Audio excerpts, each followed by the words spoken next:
So wat sê die Bybel? In Efesiërs 4 vers 5 lees ons uitdruklik, daar is net een Here, een geloof en een doop. Nou ons weet dit, daar is net een God, ons glo nie drie enige God, ons weet daar's net een geloof, Johannes 14 vers 6 sê, Jesus, ek is die weg en die waarheid en die lewe, niemand kom na die Vader toe behalwe deur my nie. So as daar net een geloof is, daar's net een God, dan sê die vers, daar's net een doop. En die vraag wat ons moet vra is, watter doop is die regte doop? Wanneer by geloofsake kom, moet ek en jy hierdie vraag vasmaak in ons lewens. Wat sê die Bybel werklik? Reg deur die geskiedenis is daar baie mense wat baie gesê het oor die doop. En daar's baie verskillende maniere hoe mense doop. Ek en jy moet terugkom by die skrif en sê, wat leer die skrif? Is die regte manier? En waarom moet ons gedoop word? Dis eers wanneer ons teruggaan na die skrif toe, wat ons die werklike waarheid van die doop kan leer ken. Net vir die rekord, in hierdie hoofstuk verwys ons na die doop van gelowiges. En jy gaan nou sien hoekom ons dit sê. Die Griekse woord vir doop is die Griekse woord baptizo. Johannes die Doper was die voorloper van Jesus en hy loop en hy preek. Hy's nou by die Jordaanrivier en terwyl hy daar by die Jordaanrivier staan preek hy en ons lees dit in Matteus 3 vers 2. Hy sê: "Bekeer julle, want die koninkryk van die hemel het naby gekom." En wat was die reaksie van die mense op Johannes die Doper se prediking? In Matteus 3 vers 6 lees ons, hulle het hulle sondes bely en hulle laat doop deur hom in die Jordaanrivier. So die reaksie van die mense op die bekering, die aanneem van Johannes die Doper se boodskap, was om hulle te doop. Die Griekse woord baptizo. Nou kom ek sê vir jou wat is die betekenis van die Griekse woord baptizo. Die Griekse woord vir baptizo het net een betekenis.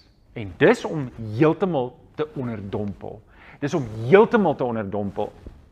Amper soos wat jy iemand sou bad, heeltemal onder die water insteek. En oral in die Nuwe Testament, waar jy die woord doop lees, is die Griekse woord baptizo. Nou, kom ons gaan verder. Die doop is 'n opdrag in die evangelie. Dis deel van die evangelie verkondiging en Jesus gee vir ons die opdrag. Wanneer jy die evangelie gaan verkondig, in Jesus se laaste woorde in Matteus 28, maak hy die doop deel van daardie verkondiging. Ons lees dit in hoofstuk 28 vers 19 tot 20, wat Jesus sy laaste woorde aan die disippels sê: "Gaan na al die nasies toe en maak die mense my disippels." En dan sê hy vir hulle: "Doop hulle in die naam van die Vader, die Seun en die Heilige Gees en leer hulle om alles te onderhou wat ek julle beveel het."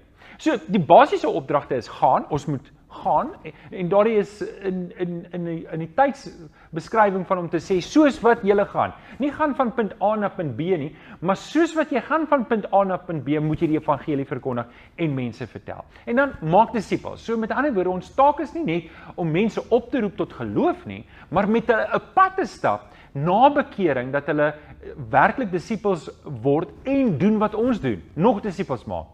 En dan sê Jesus, hoe doen julle dit?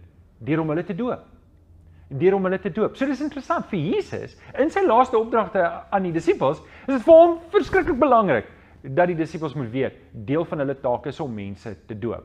Nou kom ons gaan 'n paar hoofstukke aan. Ons kom by Handelinge 2 vers 38. Die Heilige Gees is nou net uitgestort, en Petrus is daar so, en hulle verkondig die evangelie, soos wat Jesus gesê het hulle sou, en hulle preek, en in die einde van die preek vra die mense, wat moet ons nou doen, broers?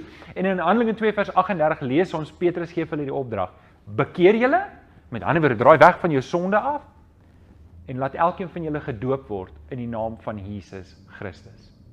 So, hier sien ons 'n lyn, bekering en doop loop hand in hand. Nou wil ek jou die vraag hier vra. Op die skerm wil ek vir jou vra, kies die regte antwoord. Wie mag gedoop word? Enige kind, enige volwassene, enige iemand, of slegs iemand wat tot bekering gekom het?